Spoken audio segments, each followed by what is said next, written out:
thank you so much. Do you want to kick us off? Oh, you go for it, and then, yeah. Okay, cool. So we seem to be kind of scary because everyone's sitting in the back. If you want to come up front, that'd be nice. You don't have to, but it's okay. Thank you. So I am Christoph. We'll get into that for a second. Thank you for joining our talk about the Open Design Guide, a project that we're collaborating on. We're very, very excited about. Kind of first time we're introducing it here, actually talking about it in front of people. It's not that great. You'll see that, but we'll show you what we have. So Eriol, would you like to give an intro? Sure. Hi, I'm Eriol. I've been doing design for a good long time. I think this year number is inaccurate, but at a certain point you forget how long you've been doing something, I suppose. But I joined open source software and never looked back back in 2018. I work primarily on complex problems like sustainable food systems in open source, peace building and crisis response technology, and a lot of human rights related open source software and privacy and security software. That I'm not with my work persona for this talk. I'm with my open source design contributor persona. So one of the things that I do is I am one maintainer at the opensourcedesign.net community, and I host, along with some other hosts, a podcast about open source and design over at SOS Design at sustainoss.org. Let me make sure I click correctly here. And I'm Christoph, been working as a designer and developer for 20 plus years, agencies, startups, big, small, all kinds of different things. And then 8 years ago, I discovered the open source land, which was a very weird world to dive into and figure my way around. The last 5 years, I've been involved in Bitcoin design community and I also run a foundation to make all of that sustainable. So I'm organizing all kinds of different things, running projects, organizing events, and that led to also pretty much directly to this project here. So as far as our problem statement is, I think we work very differently. We come from very different corners. We're kind of very different people, but that actually makes the collaboration better. And we kind of ended up at the same spot. And if you listen to the Canonical talk this morning, they also identified the exact same problem. And they even had a survey and numbers to back it up, which we don't. So thanks for the Canonical team for those numbers. So basically, most designers, they don't even know open source exists. It's not on their radar. It doesn't even exist. If they do, they don't even know how to get started. And if they even get started, then they just get thrown at GitHub, and then they're like, I give up. So there are all kinds of very, very fundamental problems. So a lot of talks we hear at this conference, I think they're just like, for other people are already really, really deep. But this project here is for the gentle entry. But it's also really important that people that are maintaining open source software projects from like a development perspective or any kind of other perspective than design listens to this talk. So we welcome you into the space and hopefully your contributions later on. Because one of the reasons we care about this problem of designers really struggling to find their path into open source software is because we have onboarded a lot of designers into projects over our time. So the story that I would like to talk about, and just to briefly describe what's on the slide, I've tried multiple times to make open source design resources, openly available open source design resources that could be applicable across different projects I've contributed to in my years. But one of the tricky things there is then it becomes very specific to a particular open source project, or it becomes biased in a way to an open source project, and it isn't necessarily held by the community. The great thing about I think about the Open Design Guide and why I contributed is it holds space for the different stakeholders, the different kinds of organizations that participate in design to build something together. So my story about onboarding designers, really quickly, I was working at an organization that was very new to design. They had just hired their first designer as a paid contractor for a year-long engagement, I guess you could say. And one of the things that I felt really strongly about was building a sustainable design contribution team in order to, because I knew that I would be leaving after the contract, I wanted to know that design in some way would be carried on. And so I ended up getting about 15 to 25 different designer contributors applying to be part of the team. And geez, onboarding all of those designers sure was a big task, multiple meetings, multiple different formats, and multiple different skill levels of designers. So everyone was starting at a slightly different point in their design career. basically the same for me in a very different corner with Bitcoin. We're trying to make Bitcoin globally usable and make sure it lives up so it can become kind of a credibly neutral financial network for the world, which requires people all over the world to design applications for their local needs. So I'm kind of in the business of ecosystem building there. And we build lots of kind of Bitcoin-specific kind of resources, and then realized, people don't even get that far. We need to start a little bit higher. And then over the last year, we realized there was a lot of interest in UX education, design education, boot camps, fellowships, summer programs, all these things. And then it became pretty clear that there should be a neutral resource that guides people into this. Now let's dive in. Back to Eriol. Okay, so we've been talking around the problem, but what is the Open Design Guide? So let's take a look. It's 12 different chapters, and we intended it for it to be a bridge between design and open source. So it's certainly not going to cover every single specific detail of every different kind of open source out there, but it's a fantastic bridging start. It's got basic concepts for some newcomers to both design and open source, to some accessible advanced topics for experienced maintainers and experienced designers as well. And ideally, it's for those looking for self-learning and for those that are looking for a framework to maybe build out a onboarding process and a collaboration process for designers. You can see a visual of the Open Design Guide, first few chapters there. So chapter 2, we're just going to pick out a few of the different chapters included in the Open Design Guide. So we've got the designer's role. So it's got details on the changing role of design, the different types of design contribution that you can possibly make for open source, some success stories and some best practices, and the changing role of design in the sense of what does it mean to apply design within the open source space. Chapter 6 is about tools and resources. There is more than just GitHub. There are many more resources than just GitHub. It's got some details about how you might perform user research-related activities, different writing activities, a bit of project management, and then into your visual design, graphics design, and all that kind of side of things. And then not just tools that are open source, but tools that are used in open source projects.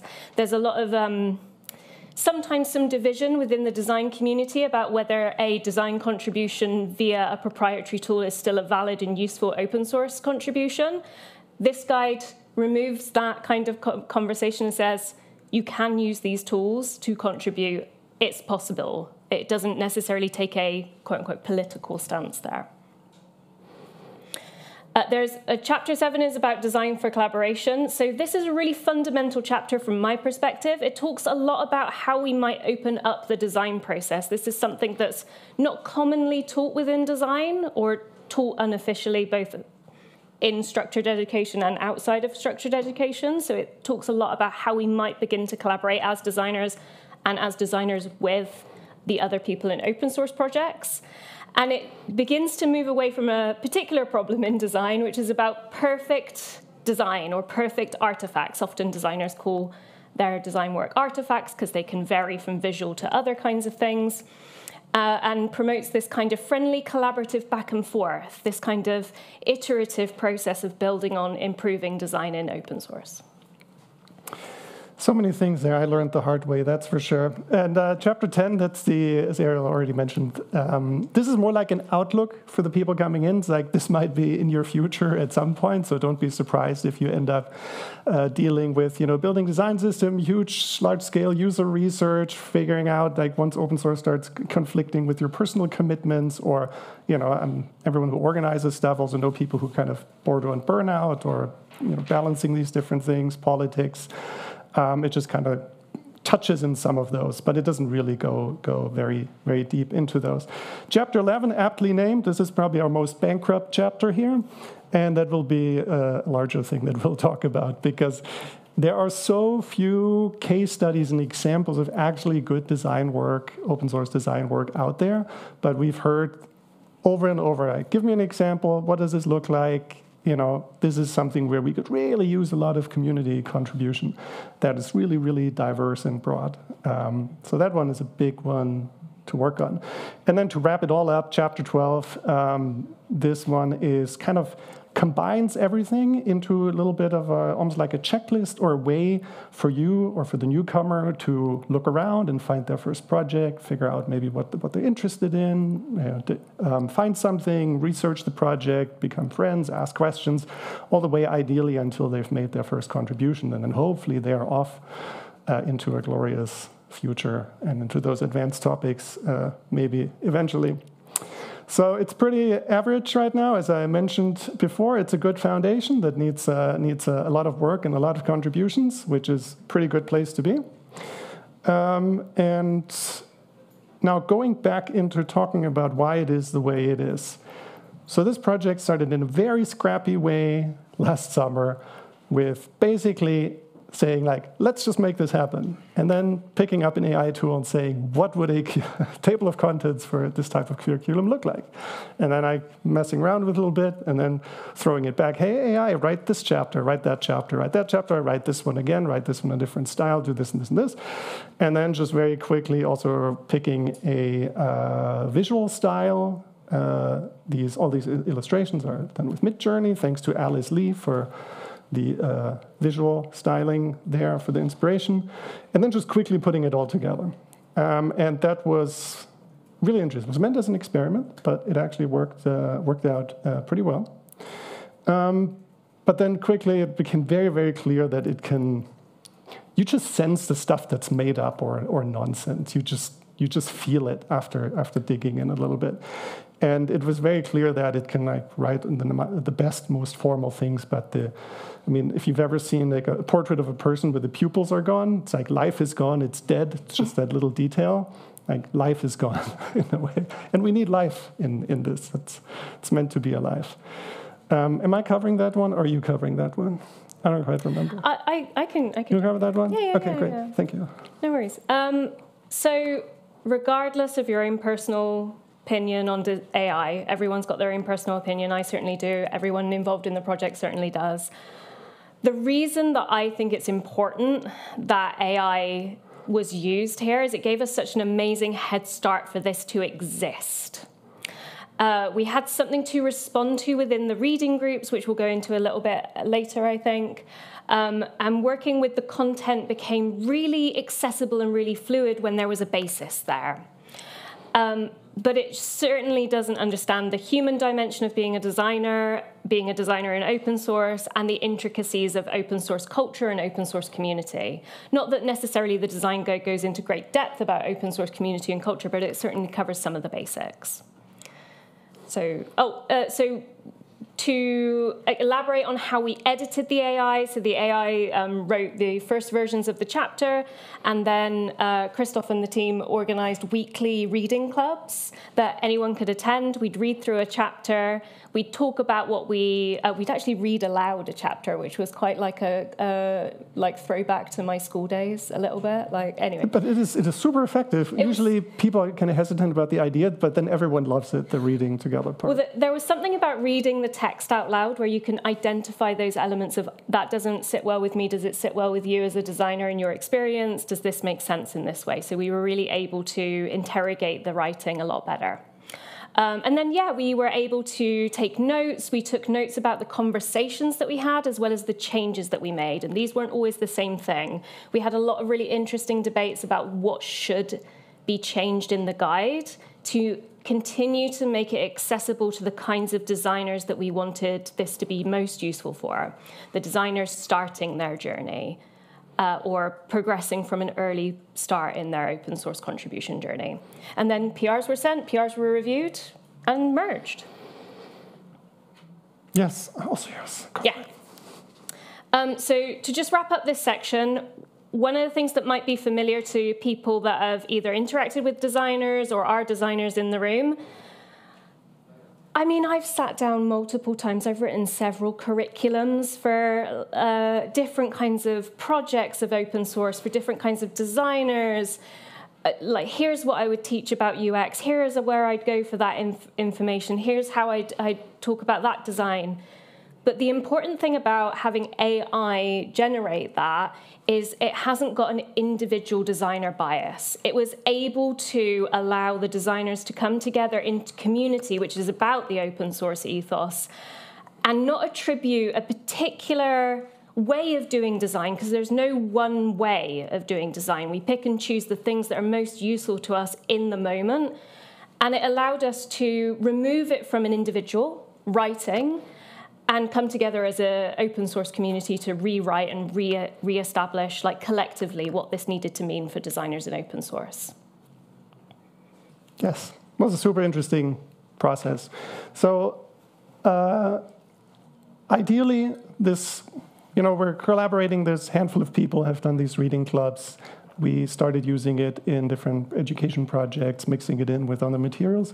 But ideally, this becomes, we validate this now, and it becomes a more flourishing project with lots of different types of contributions, particularly in all of these different places where, because it really covers a ton of material. And all of this material is made so much better if there's just an example or a link to an issue or a link to a blog post and all of these types of things, and different voices come in where someone says, I love doing this because, I had such a great time on this project, or I like the people, or all of this stuff. So we hope that now with kind of opening with presentation like this one, that we can invite a few more people in, and we create this really rich entry point where these designers who have no idea like this exists, they look at this and like, I want to be part of that, right? And then they find their way smoothly back in. So that's what kind of we need to do, gather more case studies and references. We were testing it and more community input. And if you'd like to get involved in a particular way, just read it on your own time, give us feedback, or approach us afterwards if you have a story to tell, a case study, project that you're proud of, a project that you're not proud of, but you think is a good illustration of how sometimes things can go, or maybe it went terribly and then you saved it and it's a good example or so. All these things are super, super valuable and can really make this thing alive to newcomers. So that would be the opening up for conversation afterwards. And that's you again, I think.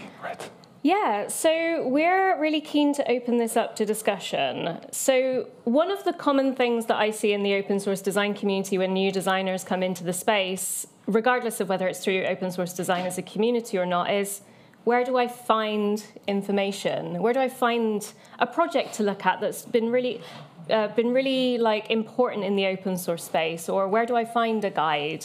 And before now, there was like, over here, you can take a look at some Mozilla stuff. Oh, it's quite buried, actually. You have to look at page 5 on the Mozilla blog for the open design work that they did there. And you have to go over here to look at this documentation. Oh, it's been archived now, actually, but you can still see it, but maybe it's not applicable.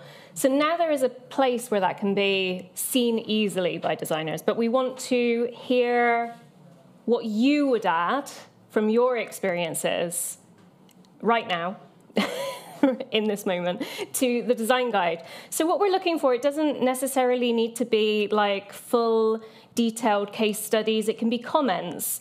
I had a conversation with a designer about my project where they talked about this and this and this, and it allowed me to do this. If you want to send those kinds of comments as projects to us, that would be great. As a designer, I was able to do this kind of design work by finding this resource or this tool. That's what we need. We need to now gather more of the examples so that more people can benefit from where they are on the design guide.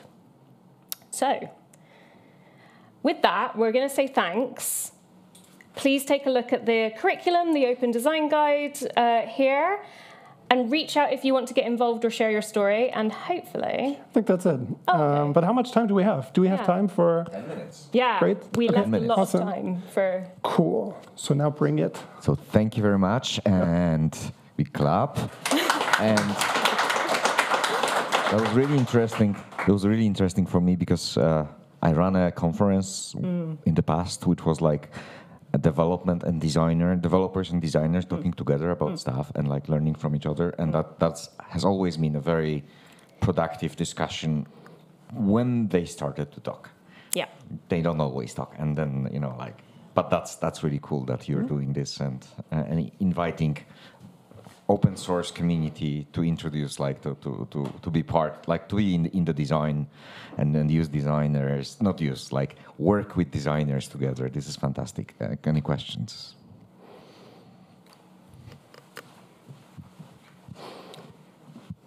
Hi, thank you for the talk. This might bring us a little bit on a tangent, but I've used this approach of like getting a first version out of a text with AI as well. But in the project that I'm involved in is actually around inner source patterns where we've used that.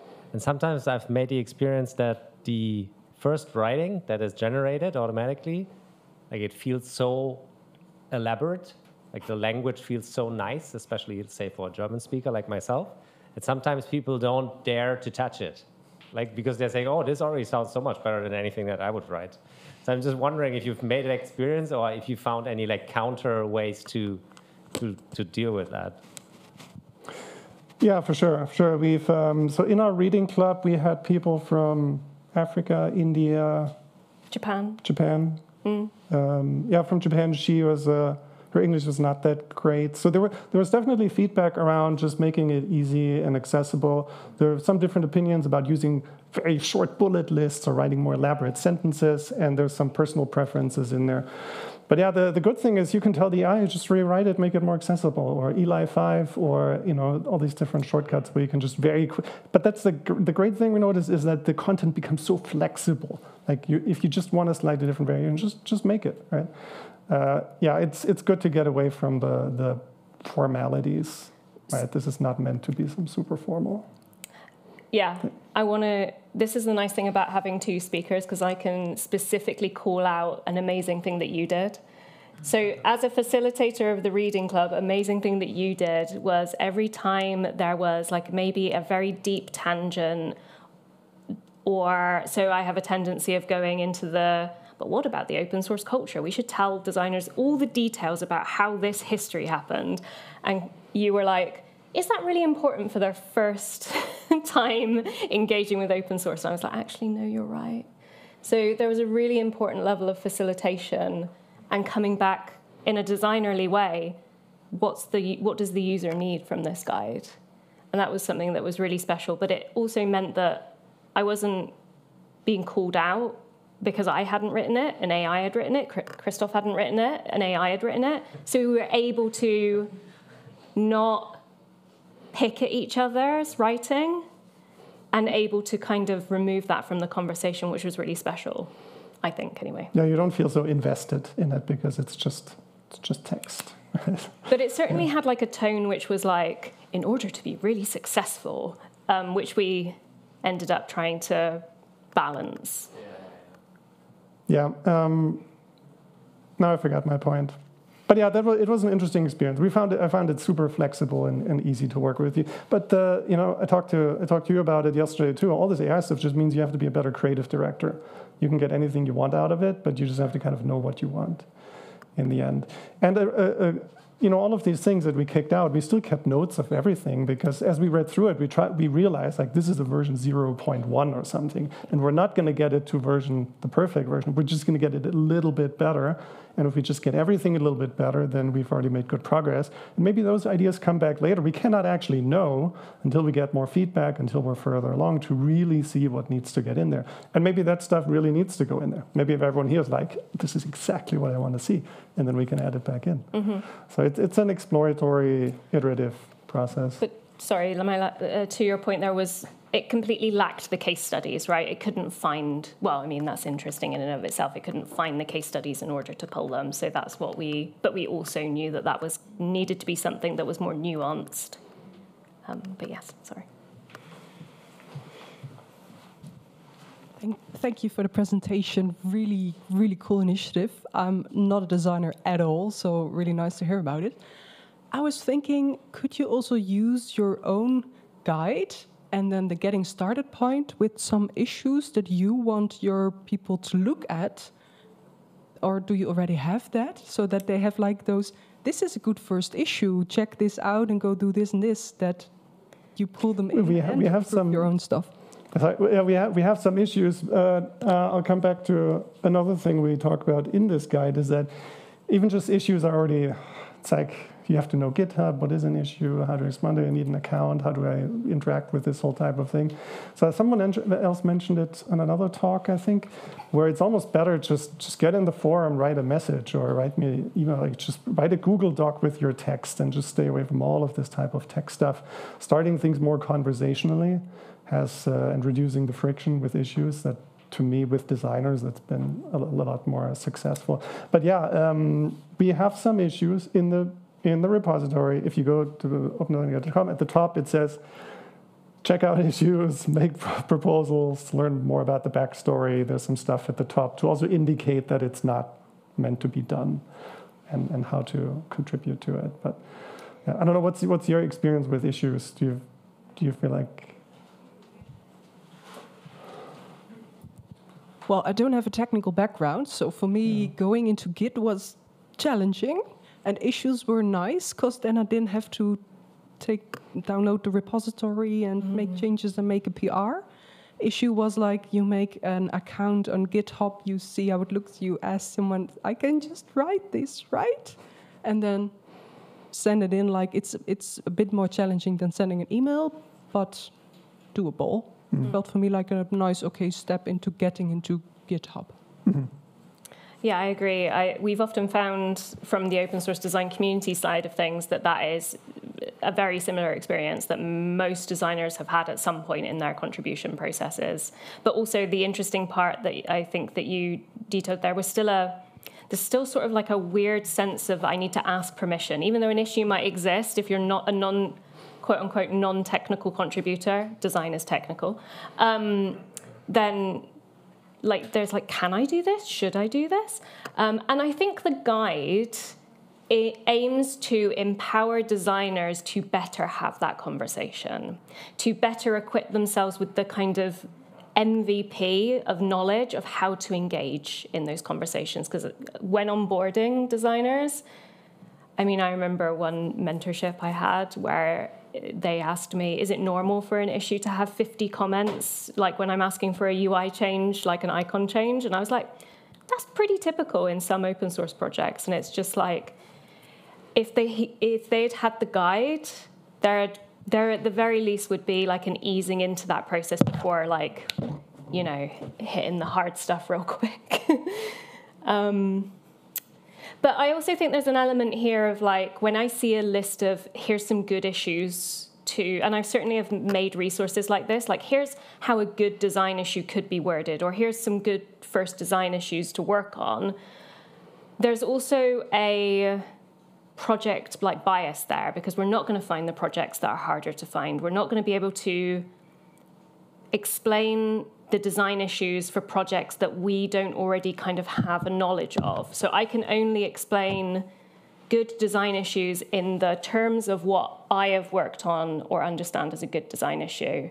And so I think that not having a list outside of the guide having its own list is also a good thing to not set a bias with this educational resource, personally. My practical experience, we also have a Bitcoin design guide that we've worked on for 5 years, where we've tried to have good first issues. And I've also, project manager for other creative, involved in a bunch of different projects. And my experience is just people just don't pick them up, And I can just write all the things that I want, but no one really cares. I have to promote them somewhere else. I have to ask people to join in and maybe get them excited about it or so. So for me, GitHub issues it's more like a project management tool for the project manager, maybe. And maybe it's auto closes when their PR closes, and that's nice. But maybe you have a conversation with the core team about, the next 3 months or so. But as a entry-level tool, my experience hasn't been good. Maybe then we need. We have lunch now, but time for one last question. Yes. If you come up to us afterwards and give us content case studies, I've got free T-shirts for some. Entice. Okay, so first of all, thank you for doing this. I think it's very nice as a designer that you speak designer language to designers to make it easier for them. There's one thing, I've been working for a lot of corporates before, and my focus was often to make design more strategic. And what you are describing seems a lot very fix this one thing or improve this one thing. So do you have any thoughts about strategic design in open source? It's in the advanced chapter, isn't it? Advanced. So if you look at the Getting Started guide or a lot of these things, what it recommends is not necessarily just fixing things, but first feeling out, reading the conversations, understanding what's going on, understanding how decisions are made, what the current priorities are. So that should already get designers out of the, I'm an individual contributor that gets assigned type of things. I think a lot of designers actually come in that way, and then over time maybe get more exposure. But in the guide, it talks more like start with understanding bigger picture, what's going on, and then figure out the right place and the right way to present things to the right people and all of this stuff. So I think we're kind of already trying to get people think more broadly. If I might make like a slight distinction between the open design guide and what else could be added later, I feel like the open design guide is a guide for design contributions at the moment. There's a possible future that I could see, which is a guide to becoming a design maintainer, which is kind of where I would say like the pathway to understanding through contribution what maintainership of design in an open source project could look like. But you got to go through, was it crawl and then walk and then run? Yeah.